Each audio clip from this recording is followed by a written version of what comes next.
ശ്രീകൃഷ്ണ ജയന്തി ആഘോഷങ്ങൾക്ക് മാറ്റുകൂട്ടി തലസ്ഥാനത്ത് ഗോപികാ നൃത്തം. ബാലഗോകുലത്തിന്റെ നേതൃത്വത്തിലാണ് ഗോപികാ നൃത്തം അവതരിപ്പിച്ചത്.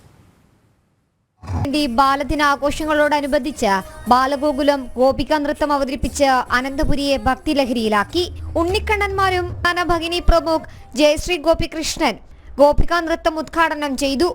കുട്ടികളിൽ രാഷ്ട്രബോധവും സംസ്കാരവും വളർത്തുകയെന്നതാണ് ലക്ഷ്യമെന്ന് അവർ പറഞ്ഞു. സേവന സന്നദ്ധത, കരുതൽ, സ്വന്തം രാഷ്ട്രത്തോടുള്ള സ്നേഹം എന്നീ നന്മകളുടെ ഒരു ചേരുവയാണ് അവിടെ ഉണ്ടാവുക.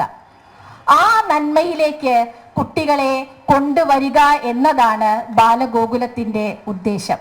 ഗണേശസ്തുതിയോടെയാണ് ഗോപികാ നൃത്തം ആരംഭിച്ചത്. കൃഷ്ണനോടുള്ള പ്രേമഭാവങ്ങൾ ഉയർത്തിയാണ് കുട്ടികൾ കൃഷ്ണലീലകൾ ആടി അരങ്ങ് തകർത്തത്. ഇതിൽ നിന്ന് തെരഞ്ഞെടുത്ത 13 ഗ്രൂപ്പുകളാണ് കൃഷ്ണലീലകൾ അവതരിപ്പിച്ചത്.